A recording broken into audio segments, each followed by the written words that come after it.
Lukas 8 vers 4 tot 8. Uit verskillende dorpe het aanhoudend mense na Jesus toe gestroom, en toe 'n groot menigte saamgekom het, het hy vir hulle 'n gelykenis vertel. 'n Saaier het uitgegaan om saad te saai. Met die saai het 'n deel op die pad geval en dit is vertrap en die voëls het dit opgepik. 'n Ander deel het op 'n klipbank geval en nadat dit opgekom het, het dit verdroog omdat dit geen vogtigheid gehad het nie. Nog 'n ander deel het tussen die onkruid geval en die onkruid het daarmee saamgegroei en dit laat verstik.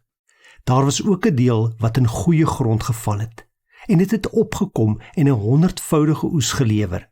Toe hy dit gesê het, roep hy uit: Wie ore het en kan hoor, moet luister.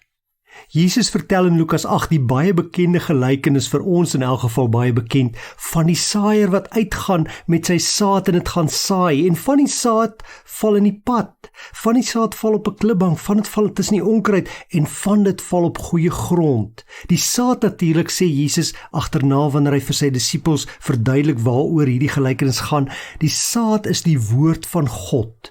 En dan sê hy, sommige van die saad val op die pad, en dit is die mense wat die woord hoor, maar dit skiet nie wortel in hulle lewe nie. Die duiwel neem dit weg.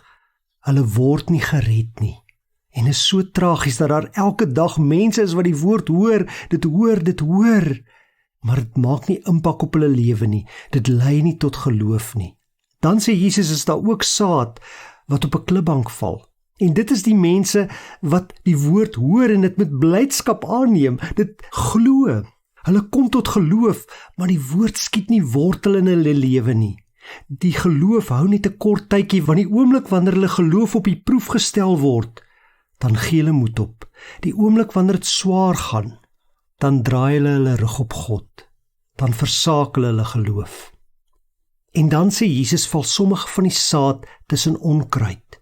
En dit verteenwoordig mense wat die woord van God hoor, dit glo, maar die sorge van die lewe neem die woord uit hulle harte weg. Hulle raak so besig met die wêreldse dinge, met rykdom najag, met die genietinge van die wêreld, met die sorge, die probleme van elke dag, dat hulle geen vrug dra nie. En dan sê Jesus, is daar ook die mense wat goeie grond is.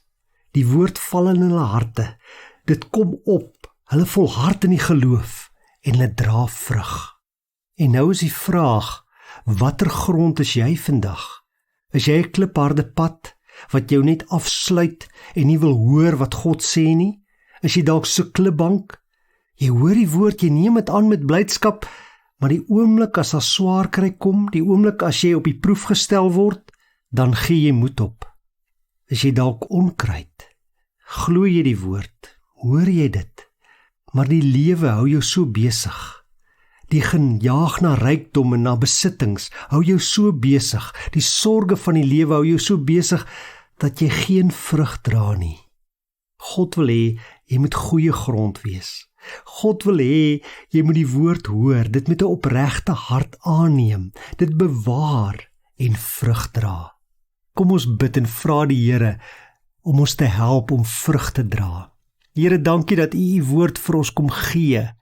Ons gebed is dat dit vrug sal dra in ons lewe, Here, 'n 100voudige oes sal oplewer. Vergewe my waar ek miskien in die verlede besig geraak het met die wêreldse dinge, met die sorge van die lewe, met rykdom najag. Help vir my om te fokus op U. Help vir my om elke dag te glo, sodat ek kan vrug dra. Amen.